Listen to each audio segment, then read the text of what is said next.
So now let's move ahead with specific topics of hyperbola. तो दो term particularly यहाँ पे बहुत इंपॉर्टेंट है बच्चों। पहला है आपका एसिम्पटोट्स टू हाइपरबोला या asymptotes of hyperbola. So asymptotes, now what are asymptotes? Actually asymptotes are the lines which tends to touch the curve at infinity, or asymptotes are the lines which are tangent to the curve at infinity, which are tangent to curve at infinity. So in general that's the definition to curve at infinity, and there are several many functions which are asymptotic because they have asymptotes. Like just now we saw, like just in the previous lecture, in the previous thing we saw when we were discussing previous year questions, we saw that sec x का curve.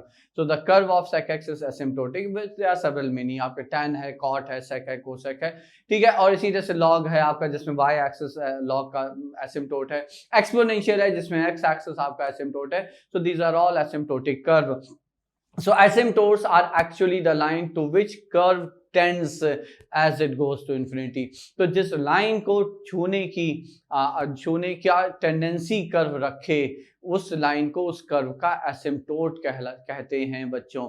In conic section hyperbola is the only conic for which asymptotes exist, for which we say that it tends to touch a line at infinity. तो जैसे जैसे curve infinity आ रहा है वो एक line को touch करने, एक लाइन की तरफ बढ़ रहा है इन्फिनिटी जाते वक्त। पैराबोला भी एक अनबाउंडेड कर्व है, बट याद रखिएगा एसिम्पटोटिक नहीं है। That's why we didn't discuss like asymptotes of parabola, होता ही नहीं वहां पे, ठीक है। अब देखिए, अब आते हैं जो असली मुद्दा है, वो क्या है कि भाई अगर हमें हाइपरबोला की इक्वेशन दी हुई है तो फिर आप उसमें एसिम्पटोट्स की इक्वेशन कैसे निकाल सकते हैं। तो for standard case, so for hyperbola x square by A square minus Y square by B square is equal to 1, अगर ये आपका हाइपरबोला है, then it's equation of pair of asymptotes is then combined equation of pair of asymptotes. So combined equation of pair of its asymptotes, जो इसके एसिम्पटोट्स हैं तो वो दो होंगे बच्चों। So pair of its asymptotes is, तो बहुत आसान है, X square by A square minus Y square by B square is equal to 0। तो जो कांस्टेंट स्टैंडर्ड इक्वेशन में आप 1 कांस्टेंट बना लीजिए, ठीक है, फिर आप उसको 1 की जगह 0 रख दीजिए, और जो आपकी इक्वेशन आएगी वो कंबाइंड इक्वेशन होगी पेयर ऑफ एसिम्पटोट्स की, ठीक है। अगर हम यहाँ पे कर्व की सहायता से आपको समझाने का प्रयास करें तो देखिए, कर्व फिर से वही बात है, हाइपरबोला के साथ समस्या है, पैराबोला के साथ भी वैसे ही कुछ समस्या है, ठीक है। लेकिन तब भी मान लीजिए कुछ ये आपका ऐसा कर्व है, ठीक है, ये आपका हाँ हाइपरबोला का कर्व है। तो जो एसिम्पटोट्स आपको दिखेंगे वो कुछ ऐसा होगा कि ये ऐसे पास कर रहे हैं और ये इन्फिनिटी जैसे जैसे कर्व जा रहा है कि कर्व इसके क्लोज होता जा रहा है, ठीक है। सिमिलरली ये पीछे खींचेंगे तो curve is getting close to it similarly. So these are two pairs of asymptotes बच्चों। तो इस तरह से कुछ हिसाब है, ठीक है। तो in pink you can feel like they are asymptotes to which the curve is approaching as it goes to infinity, ठीक है। तो इनका ये जो कंबाइंड इक्वेशन है, अच्छा आप ध्यान दें तो ये होमोजीनियस सेकंड डिग्री इक्वेशन है, because both the terms for variable are of second degree, और तीसरा कोई टर्म है ही नहीं। So they represent equation of pair of straight line both passing through the origin and as you can see in the figure also, ठीक है। अच्छा अब यहाँ पे एक चीज समझें कि अगर आपका हाइपरबोला, कुछ चीजें पॉइंट्स, इंपॉर्टेंट पॉइंट्स हैं वो आप समझ लें कि अगर आपका हाइपरबोला, भाई वहां तो कुछ भी हो सकता है, मतलब इक्वेशन तो ऐसे भी हो सकती है ना कि वहां 1 की जगह कोई भी नंबर 4 है, तब भी आपके जो एसिम्पटोट्स की इक्वेशन है पेयर ऑफ एसिम्पटोट्स, जिसको हम कैपिटल ए से रिप्रेजेंट कर रहे हैं। So from here on we will be representing the equation of capital like pair of asymptotes as capital A. तो कैपिटल ए से जिसे हम रिप्रेजेंट कर रहे हैं तब भी होना वही है बच्चों, यहाँ पे जो इक्वेशन बनेगी एसिम्पटोट्स की वो इक्वल टू 0 ही बनेगी। रीजन, आप पूरी इक्वेशन को 4 से डिवाइड कर दीजिए, यहाँ 1 आ जाएगा, 1 की जगह 0 रख दीजिए, और चूंकि यहाँ पे 4 और 4 है, एलसीएम लेके जब आप उधर लेके जाएंगे तो गायब हो जाएगा। इक्वेशन अल्टीमेटली आपको यही दिखने वाली है, ठीक है। तो ये एक बात हो गई। इसका मतलब क्या हुआ, तो इस बात का जो आप समझ होंगे कि हमने बताया क्यों, तो इसका पर्पस ये है, देखिए समझिएगा कि that for given pair of asymptotes, अगर आपका गिवन पेयर ऑफ एसिम्प्टोट्स है, so for given pair of asymptotes there can be infinite many hyperbola.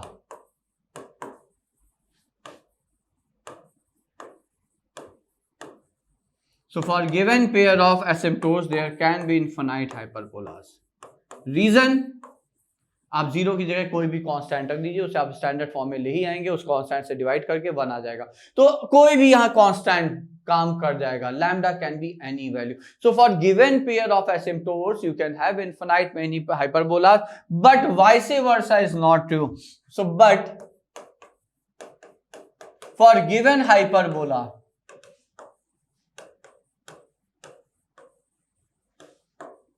we have just one pair of asymptotes. Now that tells us one more important thing here. There is just one pair of asymptotes. ये देखिए एक चीज आपको क्या पता चल रही है कि अगर आपको हाइपरबोला की इक्वेशन दी है तो एसिम्प्टोट्स की इक्वेशन निकालने के लिए हमें कुछ और नहीं चाहिए. Hello my dear students, I am Neeraj Kumar Chaudhary और फिजिक्स टीचर. बच्चों एक बहुत ही इंपॉर्टेंट इन्फॉर्मेशन देनी है जो आपके लिए बहुत ही फायदेमंद भी हो सकती है. ठीक है, Unacademy IIT JEE mega combat test जो कि 22 अगस्त को, ठीक है ना, 22 अगस्त को ये, ठीक है, आपका कंडक्ट किया जा रहा है. ठीक है, सुबह 11 बजे. ठीक है बच्चों, और बहुत ही अच्छे लेवल का टेस्ट बना होगा. लेवल का मतलब है कि बहुत ही बढ़िया वाले क्वेश्चन इसमें प्रिपेयर करके डाले हुए हैं. आपको मजा आएगा इस टेस्ट को देने में. ठीक है बच्चों, अब देखिए इसको थोड़ी सी मैं आपको डिटेल दे देता हूं. 500 लोगों को अवार्ड देने का डिसाइड किया गया, यानी कि चांसेस बहुत ज्यादा बनते हैं कि आपको मिलेगा. ठीक है ना, 22 अगस्त 11 AM, और ये इनवाइट कोड है NKC सर. जब भी आप इसमें एनरोल करोगे NKC सर आपको कोड डालना है, तो जितना जल्दी हो सके उतना जल्दी आप इसमें एनरोल कर लो. ठीक है, और टोटल 4 करोड़ तक के इनाम है यहां पे. ठीक है, यानी कि जो अवार्ड्स होंगे वो काफी बड़े होंगे. ऐसा नहीं है कि बस छोटे छोटे अवार्ड्स होंगे. बहुत सारे लोगों को, 500 लकी पार्टिसिपेंट्स को एप्पल आईपैड मिनी और भी बहुत सारी चीजें दी जा सकती है. यानी कि आप जीत सकते हो इतनी अच्छी अच्छी चीजें. तो बच्चों इसमें और भी चीजें हैं. रैंक 1 से 3 तक आपको 1 ईयर का IIT JEE का प्लस का सब्सक्रिप्शन फ्री है, 100% फ्री. 4 to 10 75% free. ठीक है ना, 11 to 50 50%, और 51 से 150 25% का स्कॉलरशिप आपको मिलेगा. तो बच्चों ये बहुत ही अच्छी अपॉर्चुनिटी है आपके लिए.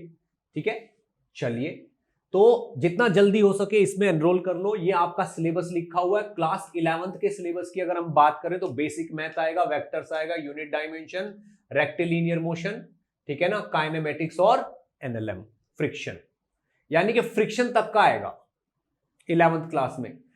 12th क्लास का सिलेबस देखें तो इलेक्ट्रोस्टैटिक, करंट, इलेक्ट्रिसिटी और मैग्नेटिक इफेक्ट्स ऑफ करंट, यानी कि मैग्नेटिक फील्ड और मैग्नेटिक फोर्स तक आएगा. 13th यानी कि 12th पास का अगर हम देखें तो काइनेमेटिक्स आएगा, NLM आएगा, फ्रिक्शन, वर्क पावर एनर्जी और सर्कुलर मोशन. ठीक है बच्चों, तो जितना जल्दी हो सके इसमें आप एनरोल कर लीजिए. Best of luck. We don't need any other thing. The reason क्या है? रीजन ये है कि अगर आपको हाइपरबोला दिया है तो सिर्फ एक ही यूनिक पेयर है. यूनिक पेयर का मतलब कोई अननोन कांस्टेंट इन्वॉल्व नहीं है हाइपरबोला से एसिम्प्टोट की इक्वेशन डिराइव करने के लिए. जैसे एग्जांपल आप समझे बच्चों, अगर आपको हाइपरबोला दिया है तो क्या टैंजेंट फिक्स है? नहीं है, इनफाइनाइट टैंजेंट्स है. क्यों? क्योंकि जब आप टैंजेंट की जनरल इक्वेशन स्लो फॉर्म में लिखते हैं तो वहां पे एक अननोन कांस्टेंट m है. m can take any value, hence you have infinite tangents. But since, as I'm saying, for hyperbola this asymptote is always fixed. What does that mean? That doesn't involve any unknown constant. Now what does that mean? That mean for a given hyperbola हमें किसी और information की जरूरत ही नहीं है. हम हमेशा asymptote की इक्वेशन हमेशा और हमेशा निकाल पाएंगे. ठीक है, so now that gives us an idea कि asymptote एक ऐसी चीज आपको मिली जो कि अगर आपका हाइपरबोला आपका है जिसे हम कैपिटल एस से रिप्रेजेंट कर रहे हैं. Now if it's any general hyperbola x² + by² + 2hxy + 2gx + 2fc + y plus C equal to 0। ठीक है, मान लेते हैं हाइपरबोला है, कंडीशन आपकी जो भी है H square is greater than A B, they are all getting satisfied, वो सारी कंडीशन यहाँ सेटिस्फाई हो रही है बच्चों।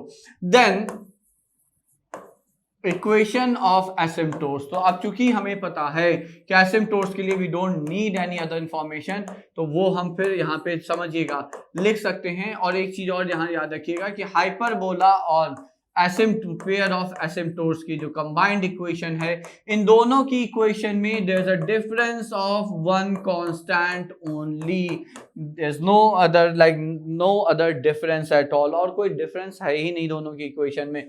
सो each and every term which involve variable is as it is, the difference is only of a constant.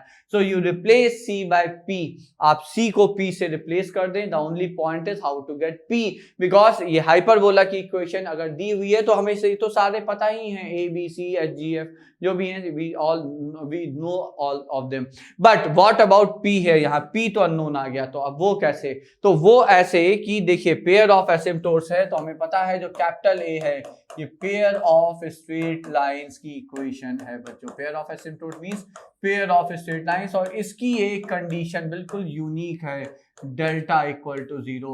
Now if you put the value of like the corresponding coefficients in delta, तो आप delta यहाँ पे लिखेंगे AHG, तो ये तो AHG ही है, इसमें कोई प्रॉब्लम नहीं, ये आपको सब पता है। HBF ये भी हमें सब पता है।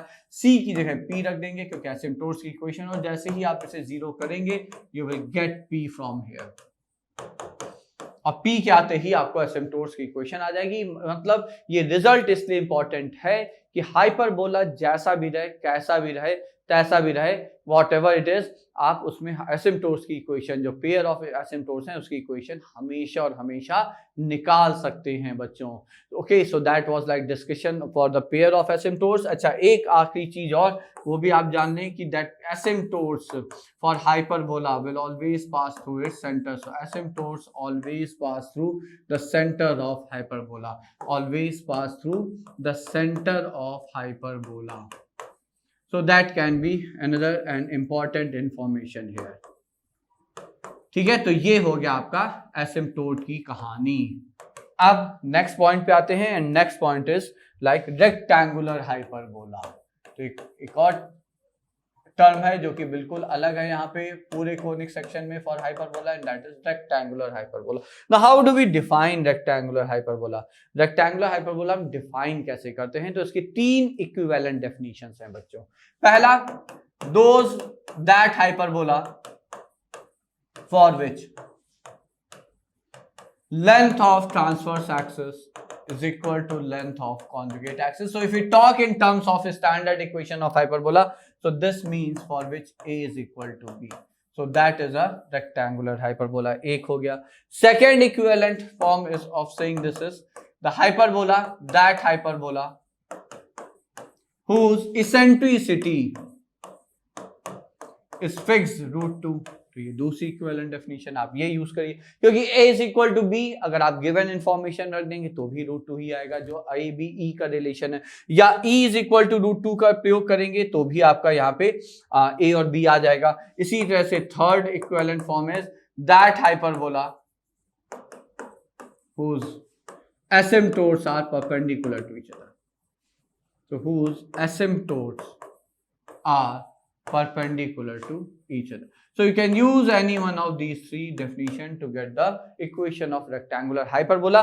The most likely is this one, जो ये, और हाँ बस ये याद रखिएगा कि rectangular hyperbola पे चर्चा जब भी होगी बच्चों, so whenever we will be discussing about rectangular hyperbola, उसका eccentricity जो है E है वो हमेशा फिक्स्ड है, so that is always a constant. ठीक है, सो ये हो गया आपका रेक्टेंगुलर हाइपरबोला। अब देखिए इक्वेशन की अगर हम बात करें तो अगर यहाँ पे x square by A square minus Y square by B square is equal to 1 में अगर हम यहाँ पे a is equal to b रख देते हैं, तो what will you get here? तो यहाँ से आपको इक्वेशन मिल जाएगी x square minus Y square is equal to A square.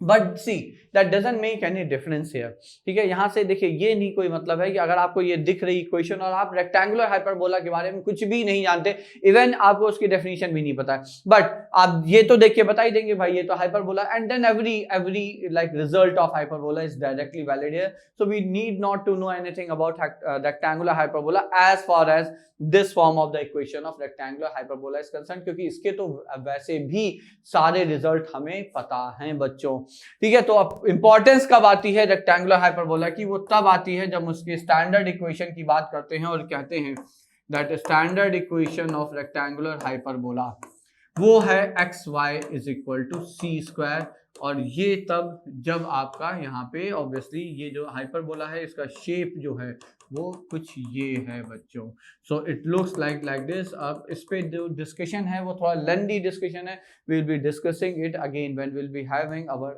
Like full discussion like complete JEE Mains course, ठीक है। तो जब पूरा कोर्स की बात आएगी तब इसको हम बताएंगे कि इक्वेशन कैसे आई और इसका क्या है, बट हाँ ये है कि इसका शेप ये है, और होता क्या है कि आप ऐसे बस इन शॉर्ट समझ लें कि रेक्टेंगुलर हाइपरबोला जो है उसको ऐसे हटाइए और ऐसे घुमा दीजिए तो आपको कुछ ऐसा शेप मिल जाएगा। अब जो इसके एक्सिस हैं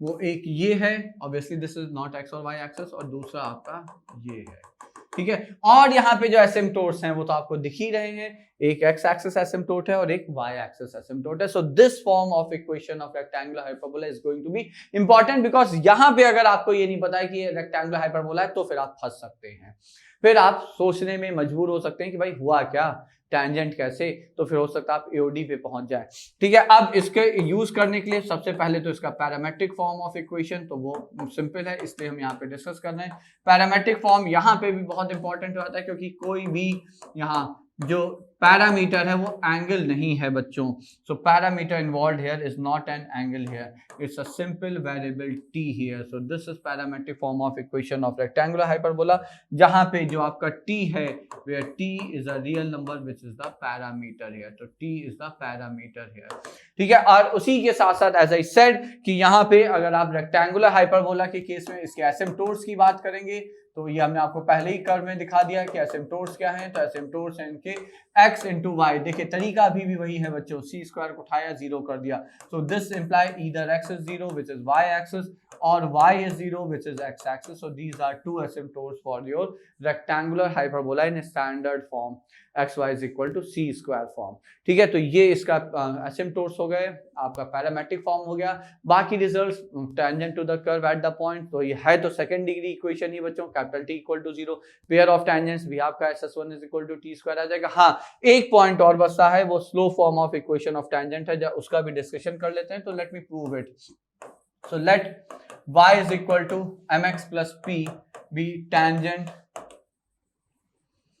to xy is equal to c square, मान लेते हैं इस पे ये tangent है, तो let us see which form of like slow form we are going to get here। तो हमें पता है तरीका, y की जगह उठाया, यहाँ पे solve कर लिया, so this is x times mx plus p is equal to c square, so this is like mx square plus px minus c square equal to 0, तो चूंकि tangent है तो d आपका जो है वो equal to 0 होना होगा, तो d कितना आया, so it's p square then it's like plus 4m c square equal to 0, so how much is c, because ultimately we have to replace c here, तो हमें रखना तो यहाँ पे c की ही वैल्यू है, तो c square is your minus p square by 4m, तो c आ गया आपका minus p by 2 rather p, I am sorry बच्चों, हमें p चाहिए ना, बिकॉज लाइन की इक्वेशन में जो अननोन है वो आपका p था, ठीक है, सो वी नीड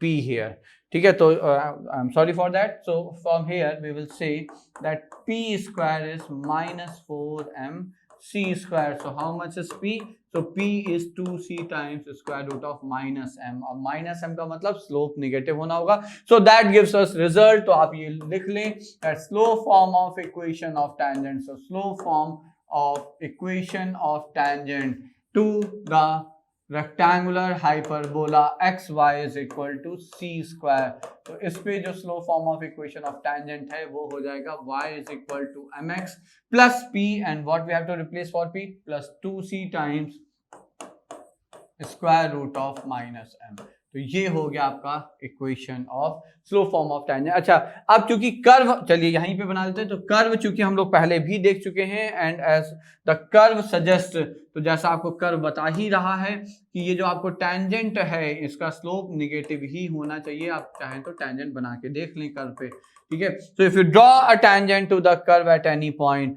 मान लीजिए हम किसी पॉइंट पे, इस पॉइंट पे अगर हम टेंजेंट बनाते हैं तो इसका स्लोप पॉजिटिव एक्स एक्सिस के साथ जो एंगल ये टेंजेंट बना रहा है एंटी क्लॉकवाइज डायरेक्शन में, वो स्लोप का एंगल है, और ये एंगल जो है ये ऑब्ट्यूस है। तो slope tan of theta obtuse angle is negative. Similarly अगर आप इस पे भी टेंजेंट कहीं पे बनाएंगे तो ये भी एंगल जो है वो ऑब्ट्यूस है, इसलिए स्लोप नेगेटिव है। तो that makes a sense because square root of minus m है तो m has to be negative बच्चों, ठीक है। So that was the discussion on your rectangular hyperbola. तो ये हो गया आपका लाइक एसिम्प्टोट्स और रेक्टेंगुलर हाइपरबोला पे डिस्कशन। अच्छा, चलते चलते before we end let us quickly define conjugate of a hyperbola.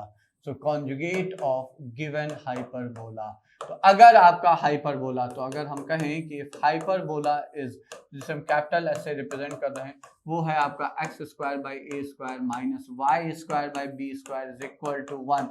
तो इसका जो कॉन्जुगेट है बच्चों, तो देन इट्स कॉन्जुगेट हाइपरबोला। तो obviously that will again be a hyperbola, इस कॉन्जुगेट हाइपरबोला जिसे हम कैपिटल सी से रिप्रेजेंट करें। तो उसकी इक्वेशन देखिए क्या होगी, you just replace the position of positive and negative sign, तो इंटरचेंज कर दीजिए और ये इक्वेशन होगी आपके इसके कॉन्जुगेट की। मतलब ये हुआ कि जो आपके हाइपरबोला का ट्रांसवर्स एक्सिस है उसे आप हाइपर अपने उसके कॉन्जुगेट का वो कॉन्जुगेट एक्सिस होगा, और जो हाइपरबोला का कॉन्जुगेट एक्सिस है वो उसके कॉन्जुगेट का ट्रांसवर्स एक्सिस होगा। So that is the definition for like your hyperbola and its conjugate hyperbola. The important point is they share the same pair of asymptotes. तो जो पेयर ऑफ asymptotes हैं वो actually in दोनों के बीच में एक उसका रोल प्ले करते हैं बैरियर का। ये हो गया। तो अगर आपके asymptotes हम बनाएं तो मान लीजिए ये आपके asymptotes हो गए, these are the asymptotes here, ठीक है। तो जो रेक्टेंगुलर जो इसका कॉन्जुगेट हाइपरबोला आएगा वो कुछ इस तरह से आपको दिख रहा होगा। So they are like barrier the asymptotes, ठीक है। तो ये एक चीज और भी प्रूव करता है that hyperbola and conjugate hyperbola will never intersect each other, वो एक दूसरे को कभी इंटरसेक्ट या टच नहीं कर सकते, ठीक है। सो ये कॉन्जुगेट हाइपरबोला का कंसेप्ट हो गया। अच्छा, अगर हम रेक्टेंगुलर हाइपरबोला की बात करें, if you talk about rectangular hyperbola, तो उसमें कॉन्जुगेट क्या होगा, तो अगर हाइपरबोला आपका for rectangular cases x Y is equal to C square, तो उसके कॉन्जुगेट जो होगा वो हो जाएगा x Y is equal to minus c square. Now what does that mean, कि पहले केस में जो था वो जो आपका एक्स इंटू वाई है वो हमेशा पॉजिटिव है, इसलिए जो कर्व है आपका वो या फर्स्ट क्वाड्रेंट में है बोथ पॉजिटिव, या थर्ड क्वाड्रेंट में है both negative, hence the product is positive. Whereas for rectangular hyperbola की अगर हम बात करें तो वो हो जाएगा, चूंकि x into y is minus c square, minus times c square means it's always negative, so that means one has to be positive, other has to be negative, so either second quadrant or the fourth quadrant बच्चों, ठीक है। so that is the possibility for the hyperbola and its conjugate for rectangular hyperbola। and before we end, a last statement here कि अगर आपको hyperbola की equation दी है, अगर आपको asymptotes की इक्वेशन दी है, then you can get the equation of rectangular hyperbola using this relation. इस रिलेशन का अगर आप प्रयोग करें तो आपको रेक्टेंगुलर हाइपरबोला की इक्वेशन मिल सकती है, सॉरी आपको कॉन्जुगेट हाइपरबोला की इक्वेशन मिल सकती है। Y h is given, hyperbola है किसी भी फॉर्म में हो, 2a आप एसिम्प्टोट्स तो आप निकाल ही लोगे कैसे भी हो, तो c आप यहां से फिर निकाल सकते हो। मतलब ये है कि h जो है वो उसमें जो सारे terms equal to h is equal to 0 होना चाहिए, और 2a भी a इक्वल टू 0 होना चाहिए। उसके बाद आप h को उठा के यहाँ पे ले जाओगे, इसमें सब्ट्रैक्ट करोगे, जो आएगा वो आपको कॉन्जुगेट हाइपरबोला मिल जाएगा। So that's it. So that was like everything which I could discuss in such a brief time related to the topics which are exclusive for your hyperbola, rectangular hyperbola, asymptotes and a bit of conjugate hyperbola बच्चों, ठीक है। अब जरा जल्दी से हम लोग कुछ क्वेश्चंस भी इस पे देख लेते हैं, एक आध क्वेश्चन जो प्रीवियस ईयर क्वेश्चंस भी हैं वो देख लेते हैं, and rest we will see few examples based on this portion of the chapter.